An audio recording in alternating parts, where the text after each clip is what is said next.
Hey travelers, Mag and I here on day 166 of our trip around the United States. So I wasn't sure if today was going to happen. There were a lot of variables that were up in the air, but through a series of unfortunate events, we ended up being able to do what I was hoping we'd be able to do today. We're here with our longtime friend Nails, who's just off camera. He's a little camera shy. We're going to be spending the entire day with him hanging out near the city of Heaver. Today is kind of like an admin day in the way we're not going to be geocaching very seriously. We're going to take a walk around the trails here in Heaver Park and see the Heaver Runestone, which this park is made around. And from there, if we're feeling up to it, after that we'll make our way north to Poteau and we'll visit the world's largest hill, Cavanal Hill. We're going to have to see how the trails treat us because while it's short to get to the geocaches out here in Heaver Park, it is all up and down on staircases and trails. So by the end of that, Nails or Aichan might be too exhausted. But if things work out, we're going to get 2 sets of trails in today before we call it a day and then get back on the road tomorrow. Let's see what's going on. Come on, let's go. Our journey today begins at the historic Heaver Runestone Park, a former state park that is currently maintained by Friends of Heaver Runestone, a 501c3 organization. This 55-acre park is best known for being the home of a large sandstone that contains 8 markings believed to have been a boundary marker created by Vikings between 600 and 800 AD. Taking a quick tour of the gift shop before you hit the trails, you can see a book about the runestone markings as well as a translation for what each of the runestone symbols might mean. This park began because of the fascination of a local Heaver girl, Gloria Farley. She was introduced to the massive stone in the 1920s as a child.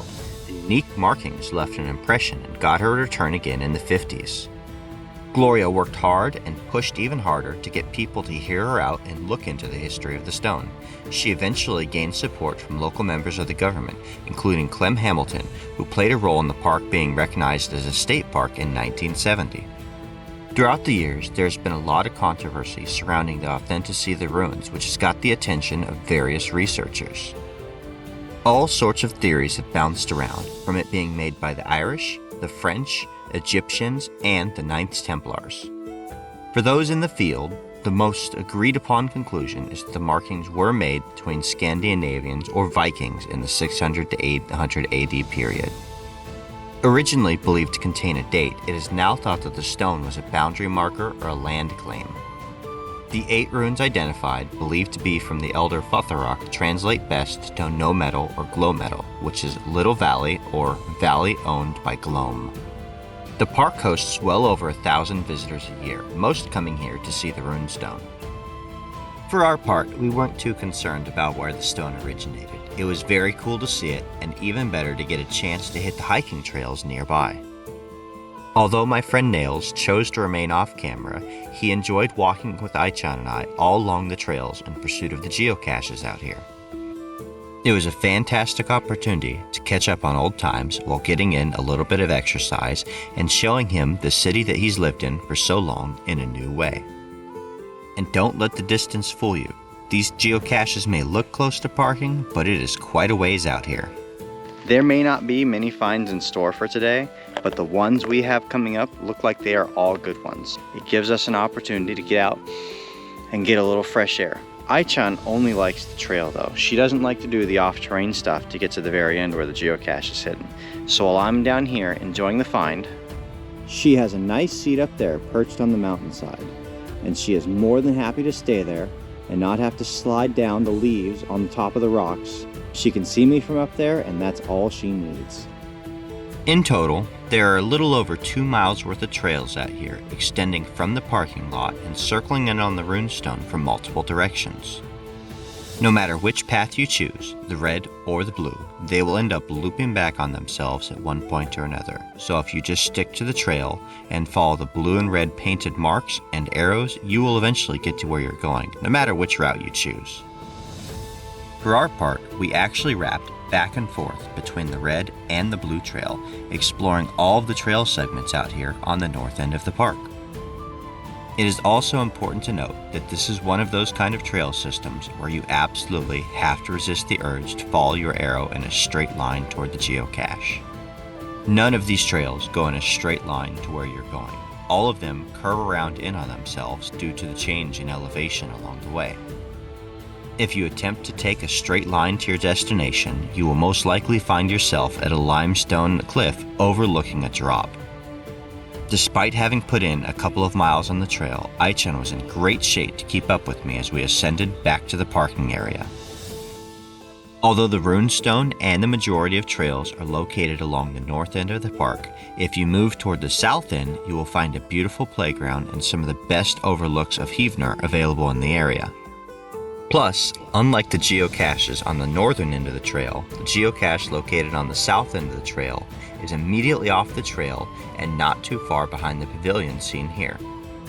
By the time we got to this point, both Aichan and Nails were pretty tired, so I was able to sell them on the find knowing that it was relatively close to parking.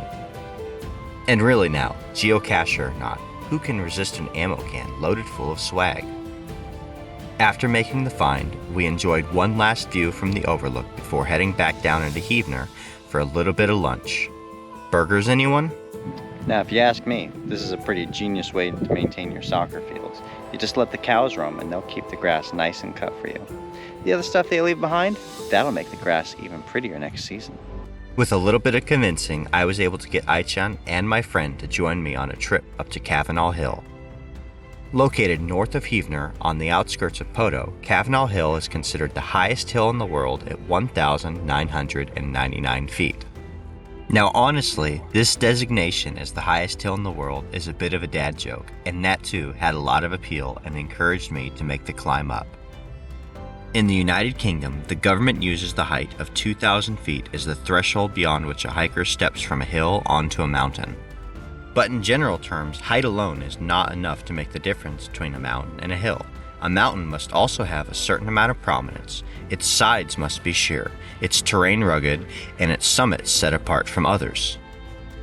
This means that by squishy definition, there are actually hills that extend above 2,000 feet because they don't stand out from the mountains around them.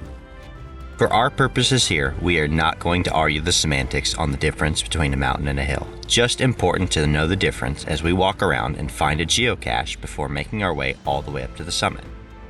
And this prize is the only one that we had attempted to find during the climb up Cavanal. Because while I could convince my friend and the dog to join me on a drive up this beautiful mountainside, after having traversed this 300 feet down from the road, they realized that 300 feet on this kind of terrain is no joke, and they wanted nothing more to do with it after that.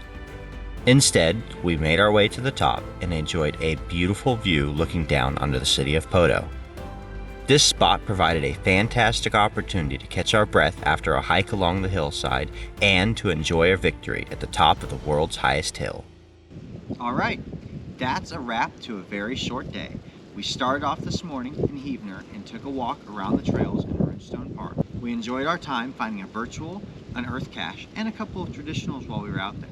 We stopped for lunch and then headed up to Poteau so we could visit the world's largest hill. And at 1,999 feet, it truly is the world's largest hill. 1 foot taller, and it's a mountain. Aichan and I are going to spend the rest of our evening hanging out with our friend Nails, and in the morning we're going to get started on our route again. Like this video, subscribe to stay tuned for daily updates, and we'll see you out on the trail.